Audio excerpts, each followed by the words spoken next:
வணக்கம் மக்களே. நம்ம இப்போ எஃப்என்ஓ வந்து ஸ்டார்ட் பண்ணியிருக்கோம். நான் மார்க்கெட்டை வந்து கிட்டத்தட்ட ஒரு 6 டைப்ஸாக பார்க்கணும் அப்படின்னு நான் சொல்லியிருப்பேன். அதை வந்து எப்படி ஹையரார்ச்சிக்கலாக பார்க்கணும் அப்படிங்கிறத நான் வந்து இங்கே வந்து ஷேர் பண்ணுறேன். இது என்னுடைய பாயிண்ட் ஆஃப் வியூ. பார்த்தீங்கன்னா இப்போ வந்து கிட்டத்தட்ட நம்மளுக்கு வந்து 2024 ஜூன்லேருந்து இப்போ வரைக்கும் ஒரு ஸ்ட்ராங் சைடுவே ரேஞ்சு பவுண்டு இதுக்கு பேர். ஸோ ரேஞ்சு பவுண்டில் இருக்குது, ஆனால் positive bias range bound. Market ஓவராலாக புல்லிஷில் இருக்குது, ஆனால் ரேஞ்சு பவுண்டில் இருக்குது. ஸோ இது மந்த்லி பாயிண்ட் ஆஃப் வியூ, மாதத்தை கணக்கு பண்ணி பார்க்குறது. ஸோ ஒரு long term of point of வியூவில் பார்க்குறதுக்கு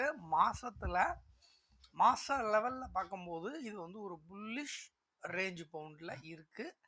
எப்போலேருந்து June 2024 as of now this month வரைக்கும் இருக்குது. ஸோ கேண்டில் 6 பேட்டர்ன் பிரகாரம் பார்த்தோம்னா இப்போ இந்த மாதம் இப்படியே முடிஞ்சிச்சு, இல்லை இதுக்கு மேலே முடியலாம், இல்லை இதுக்கு கீழே முடியலாம், இல்லை சென்டர்லேயே முடியலாம். அப்படி இருந்துச்சு அப்படின்னா அது ஒரு ஹராமி பேட்டர்னில் மந்த்லி கேண்டில் நமக்கு க்ளோஸ் வைக்கிது அப்படின்னு எடுத்துக்கலாம். ஸோ நம்ம வந்து ஒரு ரேஞ்சு பவுண்டுக்கு ஒரு பாக்ஸ் வந்து போட்டு பார்க்கலாமா? ஸோ வந்து இதுதான் ஹையு, இது லோ. ஸோ இது இந்த ரேஞ்சுக்குள்ளே இருக்குது, இந்த பாக்ஸ் ரேஞ்சுக்குள்ளே இருக்குது. Okay, it's okay.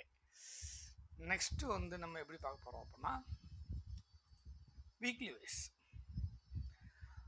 இது ஏதாவது ட்ரேடுக்கு யூஸ் ஆகுமா அப்படின்னா ஸ்ட்ராட்டஜி ட்ரேடில் ரொம்ப லாங் டேர்மில் ஒரு மாத கணக்கில் வந்து நம்ம வெரி ஃபாரவே மந்த்து நமக்கு வந்து எக்ஸ்பீரியை பொறுத்த வரைக்கும் மூணு மாதம் எக்ஸ்பீரி, அதில் வாரம் எக்ஸ்பீரி நிஃப்டியில் எடுக்கலாம்.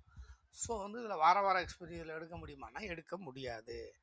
மந்த்லி பேஸில் எடுக்க முடியுமா அப்படின்னா இப்போ இதிலிருந்து ஒரு 3 மாதம் ரேஞ்சில் நம்ம வந்து பார்க்கலாம். ஸோ இப்போ இந்த 3 மாதம் ரேஞ்சில் இங்கேருந்து இப்போ 24 அக்டோபர் பிப்ரவரி மாதம் 2025 வரைக்கும் ஒரு பேரிஷ் பாசிட்டிவ் பயாஸாக இருந்தாலும் இது வந்து ஒரு மாட்ரேட்டாக இல்லை ஒரு அக்ரஸிவாக பேரிஷ்னஸில் இருந்திருக்கு அப்படிங்கிறத நம்ம வந்து கணக்கில் எடுத்துக்கணும். ஓகே, இப்போ வந்து வீக்லி வைஸாக நம்ம பார்த்தோம்னா வீக்லி வைஸாக பார்த்தாலும் மார்க்கெட்டு புல்லிஷ் தான். ஓவராலாக வீக்கு எத்தனை வாரம் அப்படின்னு கணக்கு பண்ணி பார்த்தோம் அப்படின்னோம்னா ஸோ இதிலிருந்து இது வரைக்கும் நமக்கு வந்து இன்னமும் ரேஞ்சு பவுண்டுக்குள்ளே தான் இருக்குது. பாசிட்டிவ் பயாஸ் ரேஞ்சு பவுண்ட் அப்படிங்கிற டைப் ஆஃப் ட்ரெண்டில் இருக்குது. ஸோ ரீசண்டாக இப்போதைக்கு சமீபத்தில் உள்ள ஒரு 3 வாரம் கணக்கு பிரகாரம் பார்த்தோம்னா இந்த கேண்டில் வந்து ஒரு மார்னிங் ஸ்டார் கேண்டிலாக வீக்லி கேண்டில் எடுத்துக்கிட்டோம்னா இது வந்து கன்ஃபர்மேஷன். இந்த கேண்டில் வந்து கன்ஃபர்மேஷனுக்கு இந்த கேண்டில் கன்ஃபர்மேஷன் இந்த வாரத்தில் இன்றைக்கி வெள்ளிக்கிழமை, இன்றைக்கி இதுக்கு மேலே இது முடிஞ்சிச்சு அப்படின்னு சொன்னால் இந்த மார்னிங் ஸ்டாரு வேலிடேஷன் ஆகிருக்கு, இந்த மர்போசோ க்ரீன் கேண்டில் வேலிடேஷன் ஆகிருக்கு. ஃபர்தராக அப்சைடை நம்ம எக்ஸ்பெக்ட் பண்ணலாம், up to all time high வரைக்கும் எக்ஸ்பெக்ட் பண்ணலாம். பட் இது வீக்லி பேசிஸ். அப்போ வீக்லி பேசிஸில் ஏதாவது நம்ம வந்து ஸ்ட்ராட்டஜி எடுக்கலாமானா நீ இந்த வாரம் இப்போ அடுத்த எக்ஸ்பீரி எப்போ இருக்குது? 21 எக்ஸ்பீரி இருக்குது, 28. ஸோ 2 வாரத்தில் இங்கே போய் தொடுறதுக்கான பாசிபிலிட்டி இருக்கா அப்படின்னா ஓகே, ப்ராபபிளி இருக்குது. இதுக்கு இடையில நிறையா ரெசிஸ்டன்ஸ் நிறையா இருக்கும். ஃபிபனாச்சி பிரகாரம் அதை நம்ம வந்து போட்டு பார்த்துக்கலாம். ஸோ வீக்லி பேசிஸில் பாசிட்டிவ் பயாஸில் வந்து நம்ம ஒரு ஸ்ட்ராட்டஜி எடுத்தோம், ஒரு ஸ்ப்ரெட் ஸ்ட்ராட்டஜி எடுத்தோம் அப்படின்னோம்னா இது வந்து நம்மளுக்கு வந்து லாஸ் வந்து பெருசாக வராது. எப்போவுமே ஸ்ட்ராட்டஜி இல்லை எஃப்என்டோ ட்ரேடிங்கை பொறுத்த வரைக்கும் கேபிட்டல் லாஸ் ஆகாமல் இருக்குமா அப்படிங்கிறது தான் ப்ரைமரி ஆப்ஜெக்டாக இருக்கணும். பேசிவாக நமக்கு ரெவன்யூ வரும், அதுக்கான ப்ராபபிள் இருக்கா, ஹை ப்ராபபிள் ட்ரேடாக இருக்கா, இல்லை லோ ப்ராபபிள் ட்ரேடாக இருக்கா அப்படிங்கிறத பார்க்கணும். ஸோ வீக்லி வைஸ் வந்து கிட்டத்தட்ட சேம் 2024 செப்டம்பர் மாதத்துலேருந்து இப்போ வரைக்கும் சைட்வேஸில் தான் இருக்குது. ஆனால் ரீசண்ட் இப்போதைக்கு உள்ள இதுக்கு முன்னாடி உள்ள 2 வார வீக்கை கணக்கு பண்ணி பார்க்கும்போது நமக்கு வந்து இப்போ ஆஸ் ஆஃப் நவ் 12/30 17ஆம் தேதி இந்த கணக்கில் இது வந்து ஒரு பாசிட்டிவ் பயாஸில் இருக்குது. மார்க்கெட் வந்து அக்ரஸிவாக தான் வந்து புல்லிஷ் ஆகிருக்கு. பாசிட்டிவ் பயாஸில் இது வந்து இப்போ ஒரு 3 வீக்ஸ் கணக்கில் இது வந்து புல்லிஷில் இருக்குது. நெக்ஸ்ட் 1 டே நம்ம ஏன் வந்து டைம் வந்து இந்த மாதிரி தனித்தனியாக பார்க்கணும் அப்படின்னா, நம்ம what type of strategy we are going to take அப்படிங்கிறதுல நம்ம வந்து ஃபோக்கஸ் பண்ணுறோம் அப்படின்னு அர்த்தம். டே வைஸில் பார்த்தீங்கன்னா 3 நாளாக சைட்வேஸு, அதுக்கப்புறம் அதுக்கு முன்னாடி உள்ள ஒரு 4 நாள், இது எல்லாத்தையும் டோட்டலாக கணக்கு பண்ணி பார்க்கும்போது ஏதாவது ஒன் சைடு பிரேக்கப் ஆகணும். நமக்கு எப்போவுமே கேப் அப்பு கேப் டவுனுங்கிறது வந்து நம்ம மார்க்கெட்டில் ஒரு கர்ஸ் ஃபார் ட்ரேடர்ஸுக்கு. இன்வெஸ்டர்ஸு இதெல்லாம் பார்க்க வேண்டிய அவசியமே இல்லை. கம்பெனியை மட்டும் பார்த்தா போதும். சார்ட்டெல்லாம் ஓப்பன் பண்ண வேண்டிய அவசியமே இல்லை. கோல் 1 வருஷமா, 2 வருஷமா, இல்லை ஷார்ட் டேர்மா 3 to 5 வருஷமா, லாங் டேர்மா 8 to 15 வருஷமா, அதை பேஸ் பண்ணி தான் நம்ம வந்து எடுக்க போகிறோம். ஸ்விங் ட்ரேடாக கண்டிப்பாக வந்து நம்மளுடைய affordable give up loss expenses எவ்வளவு கொடுக்கலாம் அப்படிங்கிறத வச்சு நம்ம ஸ்விங் ட்ரேட் எடுக்கலாம். அது வந்து ஒரு தனி சாப்டர். ஓகே, மேக்ஸிமம் மார்க்கெட் வந்து கேப்பை ஃபில் பண்ணுறதுக்கு தான் ட்ரை பண்ணோம். அப்போ இந்த இடத்துல ஒரு சின்ன கேப் இருக்குது, இந்த கேப்பை ஃபில் பண்ணலாம். ஆனால் இன்னைக்கு வந்து வீக்லி நல்லா ஞாபகம் வச்சுங்க, வீக்லியில் இந்த கேப்பை ஃபில் பண்ணுச்சு அப்படின்னா ப்ரீவியஸ் வீக் மறுபூசோ கேண்டில் ஃபெயிலியர் ஆகுதா, இன்வேலிடேட் ஆகுதா, இல்லை வேலிடேட் ஆகி மேலே முடியுதா அப்படிங்கிறதா இன்றைக்கி நம்ம 3:30 மணிக்கு 3:20க்கு தான் நம்மளால் முடிவெடுக்க முடியும். ஒன்று. ஓகே, இப்போ வந்து டே வைஸில் வந்து இப்போ காலையிலேருந்து இது வந்து ஓகே ஒரு புல்லிஷாக இருக்குது. ஆனால் இது வந்து மாடரேட் புல்லிஷாக இருக்கா, இல்லை அக்ரஸிவ் புல்லிஷாக இருக்கா, இல்லை சைட்வேஸில் தான் இருக்கா, இங்கே வேணால் 1 டே க்ரீன் கேண்டிலாக இருக்குது. ஸோ நம்ம என்ன பண்ணுறோம், ஒரு 1 ஹவரையும் ஒரு 15 மினிட்ஸையும் நம்ம பேஸ் பண்ணி பார்க்கும்போது 1 ஹவர் பார்க்கும்போது இது நேற்று செஷனுடைய கேப்பு.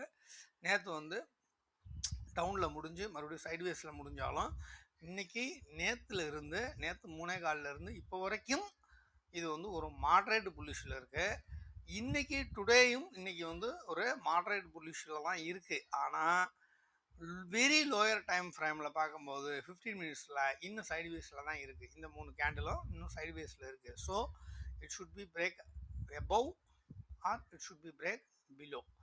இது எப்படி நடக்குது, இன்னும் அடுத்த 1 மணி நேரத்தில் என்ன நடக்க போகுது அப்படிங்கிறத நம்ம வந்து செக் பண்ணி பார்க்கணும். ஸோ 1 ஹவரில் பார்த்திங்கன்னா இதுலேயும் செல்லிங் ப்ரெஷர் அதிகமாக இருக்குது அப்பர் வீக்கு, இதுலேயும் செல்லிங் ப்ரெஷர் அதிகமாக இருக்குது அப்பர் வீக்கு. ஸோ இந்த 2 அப்பர் வீக்கையும் வந்து கண்டிப்பான முறையில் இந்த 1 ஹவர் பிரேக் பண்ணால் மட்டும்தான் ஃபர்தராக இன்றைக்கி வந்து வீக்லி கேண்டிலோடைய எபோவில் போய் க்ளோஸ் ஆகும் அப்படிங்கிறத நம்ம வந்து புரிஞ்சுக்கணும். ஓகேயா? ஸோ இதில் ஏதாவது ட்ரேட் எடுக்க முடியுமா? அக்ரஸிவ் ட்ரேடர், இன்ட்ராடே ட்ரேடர் காலையிலேயே இந்த சப்போர்ட்டை வந்து கரெக்டாக கேட்ச் பண்ணியிருந்தாங்க அப்படின்னு சொல்லியிருந்தா ஒரு இன்ட்ராடேயில் வந்து எஃப்என்டோவில் ஏதாவது ஒன்று போயிருக்கலாம்.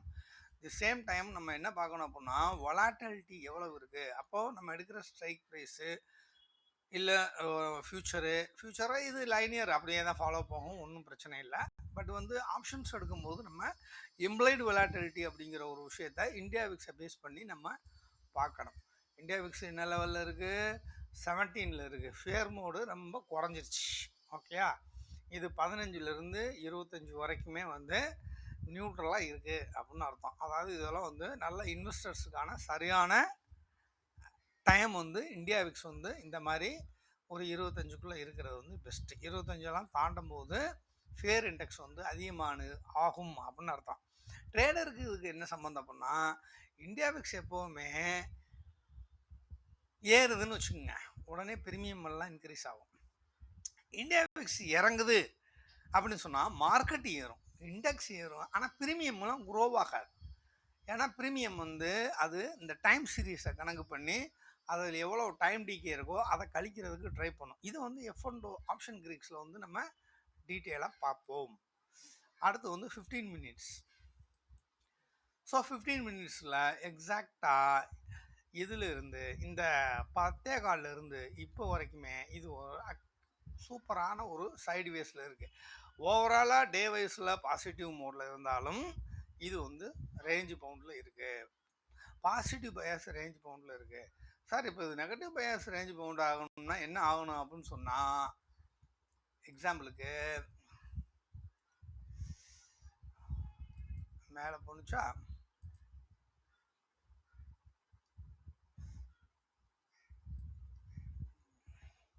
இந்த இடத்துல இருக்குது. ஸோ ஸ்ட்ரக்சரை வந்து பிரேக் பண்ணணும். ஸ்ட்ரக்சரை பிரேக் பண்ணி இந்த மாதிரி ஆயிடுச்சு அப்படின்னா நெகட்டிவ் பேஷன் மாதிரி வெர்டிக்கலாலாம் இறங்காது, இப்படி இந்த மாதிரி இறங்குறதுக்கு வாய்ப்பு இருக்குது. இல்லாட்டினா இப்போது இங்கே இந்த மாதிரி மேலே போகிறதுக்கான பாசிபிலிட்டி இருக்குது. ஸோ ப்ராபபிலிட்டி என்ன அப்படிங்கிறத தான் நம்ம வந்து மெயினாக பார்க்கணும். ஸோ இப்போ இங்கே நம்ம வந்து ஒரு ட்ரையாங்கிள், ஒரு ரேஞ்சு பவுண்டு போட்டோம் அப்படின்னோம்னா இப்படி தான் போடணும். சார் ஏன் இந்த லைனுக்கு வந்து நீங்கள் வந்து பாக்ஸ் போடலை அப்படின்னு நீங்கள் கேட்கலாம். அது வந்து வொலாட்டிலிட்டி ஹைக்கு. ஸோ இந்த இடத்துல ஒரு ஜோன் இருக்குது, இந்த இடத்துல ஒரு ஜோன், அதாவது இந்த இடத்துல ஒரு ரெசிஸ்டன்ஸ் ஜோன் இருக்குது. ஆல்ரெடி இந்த இடத்துல ஒரு ரெட் கலர் கோடு போட்டிருக்கேன். இது என்னென்னா கொரோனாவோட லோவில் இருந்து இப்போ வரைக்கும் உள்ள பாட்டம் ட்ரெண்ட் லைன். இந்த ட்ரெண்ட் லைனுக்கு மேலே பிரேக் அவுட் ஆகி மறுபடியும் ரீடெஸ்ட் எடுத்து மறுபடியும் இந்த இடத்துல இருக்குது. அப்படிங்கும்போது இந்த ட்ரெண்ட் லைன் வந்து இப்போ வந்து irrelevant ஆயிடுச்சு. இதுக்கு கீழே க்ளோஸ் வைக்கிது அப்படின்னா, இந்த இடத்துல க்ளோஸ் வைக்கும் போதுமே எல்லோரும் என்ன சொல்லுவாங்க அப்படின்னா, ஓகே கொரோனாவோடைய பாட்டம் ட்ரெண்ட் லைனோடைய ரெசிஸ்டன்ஸ் லைனுக்கு கீழே வந்து க்ளோஸ் வச்சிருச்சு அப்படின்னு சொன்னால். பட் 15 மினிட்ஸ் எல்லாம் நம்ம இந்த லைனுக்கு வந்து நம்ம கன்சிடர் பண்ணக்கூடாது. டே கேண்டில் மட்டும்தான் கன்சிடர் பண்ணணும். ஏன்னா கொரோனா டயத்தில் இருந்து இந்த லோ வந்து இங்கே கொரோனா டயத்துலேருந்து இந்த லோ வந்து நான் ட்ரா பண்ணியிருக்கேன். இதெல்லாம் நமக்கு ஒரு கன்விக்ஷன் கொடுக்குதா அப்படிங்கிறது தான் இதில் நம்ம வந்து முக்கியமாக கவனிக்கணும். இப்போ 15 மினிட்ஸில் வந்து கிட்டத்தட்ட வந்து 321க்கு போணுச்சு. இந்த இடத்துல வந்து ஒரு ஃபிபனாச்சி ஆக்சுவலாக இது வந்து ஆல் டைம் ஹைலேருந்து கீழே வரைக்கும் பாட்டம் வரைக்கும் நம்ம போடும்போது இந்த இடத்துல வந்து ஒரு ரீடெஸ்ட் வரைக்கும் போயிட்டு இந்த இடத்துல வந்து மார்க்கெட்டை வந்து இப்போ சைடுவேஸில் அல்லாடிட்டு இருக்குது. ஸோ நம்ம வந்து இவ்வளோதான் இந்த பாக்ஸை நம்ம ஃபிக்ஸ் பண்ண முடியும். ஸோ இந்த பாக்ஸுக்குள்ளே இன்றைக்கி முடிக்கிறாங்களா இல்லை பாக்ஸை பிரேக் பண்ணி மேலே போகிறாங்களா? இந்த பாக்ஸை பிரேக் பண்ணும்போது டெசசிவாக ஒரு மூமெண்ட்டு வரும். இதில் என்ன கணக்குனா, இங்கே ஒரு ரெசிஸ்டன்ஸு, மறுபடியும் இங்கே சப்போர்ட்டு, இது வந்து சப்போர்ட்டுன்னு இந்த இடத்த வந்து சப்போர்ட் வந்து எங்கே ஃபார்ம் ஆகுதுன்னா இந்த இடத்துல ஃபார்ம் ஆகுது. மறுபடியும் இங்கே ரெசிஸ்டன்ஸு. இந்த லைன் ஏன் நான் அது வரைக்கும் போடலை அப்படின்னா, இது வந்து வொலாட்டிலிட்டி ஹைக் அப்படின்னு நம்ம சொல்லுவோம். அந்த நேரத்தில் வந்து இம்ப்ளாய்டு வொலாட்டிலிட்டி க்ரஷ் ஆகும்.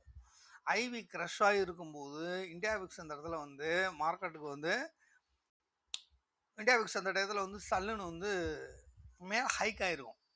ஸோ அதெல்லாம் நம்ம ரொம்ப இதாக பார்க்க முடியாது. ஆனாலும் நம்ம இங்கே ஒரு கேண்டில் வந்து போட்டு இந்தியா விக்ஸோட மூவ்மெண்ட்டையும் இதையும் வந்து பார்க்கலாம். இந்தியா விக்ஸ் வந்து ஒரு மாதிரி ஸ்டாப்லாக ஒரே இடத்துல ஒரு 0.5% 1%க்குள்ளேயே ஓடிக்கிட்டு இருக்கு அப்படின்னா அதை நம்ம கணக்கில் எடுத்துக்க முடியாது. பட் ஓவராலாக என்ன பாயிண்டில் இருக்குது, 15 ரேஞ்சில் இருக்கா, இல்லை ஒரு 17 இல்லை 19 இல்லை 21 இந்த மாதிரி ஒரு 3 ரேஞ்சில் வந்து நம்ம வந்து இந்தியா விக்ஸ் இன்க்ரீஸ் ஆனிச்சு அப்படின்னா ப்ரீமியம் இன்க்ரீஸ் ஆகும், மார்க்கெட்டு இன்க்ரீஸ் ஆகாது. இந்தியா விக்ஸு டவுன் ஆனிச்சு அப்படின்னா மார்க்கெட் இன்க்ரீஸ் ஆகும், ப்ரீமியம் இன்க்ரீஸ் ஆகாது. ப்ரீமியம் இன்க்ரீஸ் ஆகணும்னா இந்தியா விக்ஸ் இன்க்ரீஸ் ஆகணும். ஸோ வந்து அது வந்து நம்ம இம்ப்ளாய்டு வொலாட்டிலிட்டியில் நம்ம வந்து டீட்டெயிலாக அதை நம்ம பார்ப்போம். இப்போ இந்தியா விக்ஸில் ஒரு நியூ பேன் நான் போடுறேன்.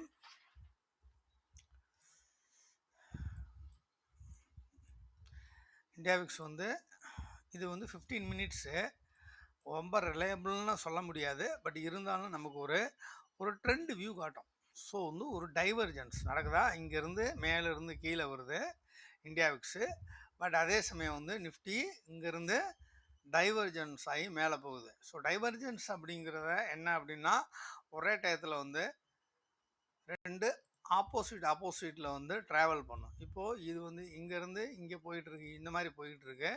அதே சமயம் இந்தியா விக்ஸை கணக்கு பண்ணி பார்க்கும்போது இங்கேருந்து கீழே வந்துருக்கு. ஸோ எப்போவுமே வந்து இப்படி இருக்குது. ஸோ இந்த மாதிரி ஒரு ஆப்போசிட்டாக ஒரு ட்ரையாங்கிளை போட்டால் எப்படி இருக்கும், டைவர்ஜென்ஸ் ஆகுது, பிரிஞ்சு மேலே போகுது. கான்வர்ஜென்ஸ்னால் ரெண்டும் ஒரே மாதிரி போணுச்சுன்னா அது கான்வர்ஜென்ஸு. கீழேருந்து இது மேலே போகுது கேண்டில்ஸு, இந்தியா விக்ஸு மேலேருந்து கீழே வருது, இதுக்கு பேர் டைவர்ஜென்ஸ். ஞாபகம் வச்சுக்கோங்க. எப்போவுமே டைவர்ஜென்ஸ் வந்து ட்ரெண்டை வந்து நம்மளுக்கு காட்டி கொடுக்கும். ரிலேட்டிவ் ஸ்ட்ரென்த் இண்டெக்ஸ்லையும் இந்த டைவர்ஜென்ஸை நம்ம பார்க்கலாம், வால்யூம்லையும் இந்த டைவர்ஜென்ஸை நம்ம பார்க்கலாம். இதை வந்து நல்லா ப்ராக்டிஸ் பண்ணோன்னா நமக்கு வந்துடும். ஆமாம், இப்போ பாருங்கள் இது ரெண்டும் க்ரீன் ஆகி இது மறுபடியும் க்ரீன் ஆனிச்சு அப்படின்னா கண்டிப்பாக வந்து ரெட் கேண்டில் இந்த லைனை வந்து பிரேக் பண்ணிவிட்டு கீழே வர்றதுக்கு வாய்ப்பு இருக்கு. ஸோ இது இன்க்ரீஸ் ஆனிச்சு அப்படின்னா ப்ரீமியம் ட்ரெண்டுக்கு தகுந்த மாதிரி அந்த ஸ்ட்ரைக்கில் வந்து ப்ரீமியம் இன்க்ரீஸ் ஆகும். இந்தியாவிக்ஸ் தொடர்ந்து இறங்கிட்டே இருக்குது அப்படின்னு சொன்னால் ஓவராலாக இண்டெக்ஸ் வந்து மேலே ரைஸ் ஆகி போகும். ஸோ ப்ரீமியம் உடனே ஏறுமா அப்படின்னா சொல்ல முடியாது. ஏன் அப்படின்னா டைம் சீரீஸுக்கு தகுந்த மாதிரி தான் ப்ரீமியமோடைய க்ரோ இருக்கும். ஸோ இப்போதைக்கு சைட்வேஸ். இப்போ ஏதாவது ஸ்ட்ராட்டஜி எடுக்க முடியுமா சார்? நியூட்ரல் ஸ்ட்ராட்டஜிஸ் ஏதாவது எடுக்கலாம். ஸ்ப்ரெட்டில் எடுக்காமல் நியூட்ரல் ஸ்ட்ராட்டஜியில் எடுக்கலாம். லாங் டேர்மில் ஏதாவது ஒரு ஸ்ப்ரெட் ஸ்ட்ராட்டஜி எடுக்கலாம். ஸ்ட்ராட்டஜியில் ஸ்ப்ரெட்டில் ரெண்டு டைப் இருக்குது. Bullish spread, bearish spread. Bullish ஸ்ப்ரெட்டில் 2 ஸ்ட்ராட்டஜி இருக்குது, பேரிஷில் 2 இருக்குது. அது வந்து நம்ம வந்து F&O ஸ்ட்ராட்டஜியில் நம்ம டீட்டெயிலாக பார்க்கலாம். ஓகே. ஸோ வந்து மார்க்கெட்டை வந்து டைரக்ஷன் பார்க்குறது வந்து கண்ணை மூடிட்டு உடனே இது பேரிஷு, கண்ணை மூடிட்டு இது புல்லிஷு அப்படின்னு சொல்லவே முடியாது. டைம் ஃப்ரேமை பேஸ் பண்ணி தான் நம்மளால் ஒரு மார்க்கெட்டோடைய ட்ரெண்டை வந்து சொல்ல முடியும்.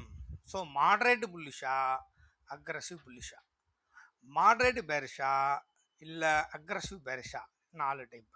அதுக்கப்புறம் புல்லிஷில் பாசிட்டிவ் பயாஸு எந்த டைம் ஃப்ரேமில் பாசிட்டிவ் பயாஸில் அது ரேஞ்ச் பவுண்டு பாசிட்டிவ் பயாஸில் இருக்கா, இல்லை நெகட்டிவ் ரேஞ்ச் பவுண்டில் அதாவது நெகட்டிவ் பயாஸில் ரேஞ்ச் பவுண்டாக இருக்கா அப்படிங்கிறத புல்லிஷ்லேயும் பார்க்க தெரியணும், பேரிஷ்லேயும் பார்க்க தெரியணும்.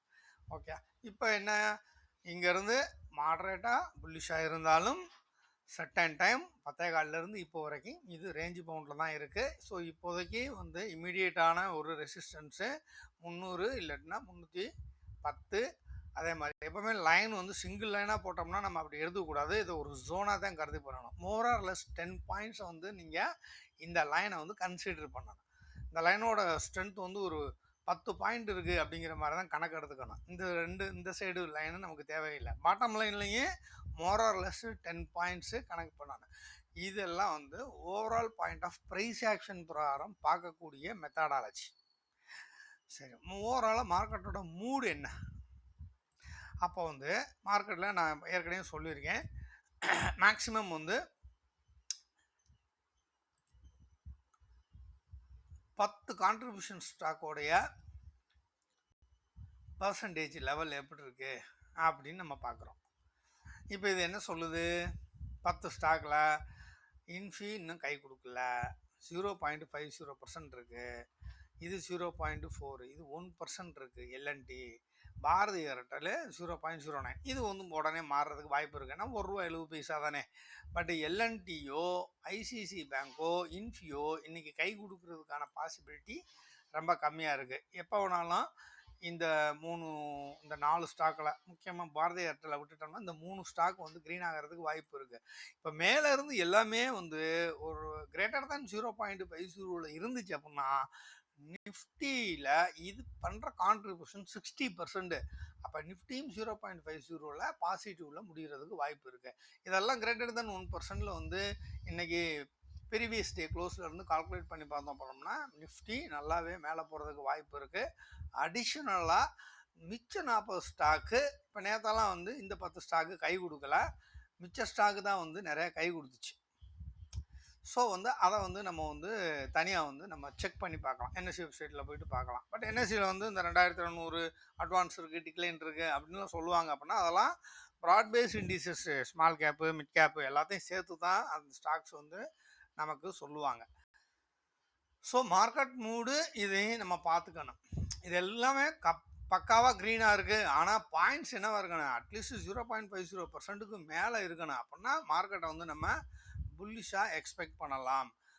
அது போக நம்ம வந்து அடிஷ்னலாக ஏதாவது ஒரு இண்டிகேட்டர்ஸு, ஒரு சிபிஆர் இண்டிகேட்டர்ஸு, கொஞ்சம் மூவிங் ஆவரேஜஸை நம்ம பார்க்கலாம். அதெல்லாம் ஒரு கன்விக்ஷனை நமக்கு க்ரியேட் பண்ணுறதுக்கு தானே ஒழிய இண்டிகேட்டர்ஸ் தான் மார்க்கெட்டை மூவ் பண்ணுது அப்படிலாம் இல்லை. கேண்டில் ஸ்டிக்ஸ் தான் வந்து இண்டிகேட்டர்ஸை பாஸ்ட் டேட்டா பிரகாரம் நம்மளுக்கு காட்டுது.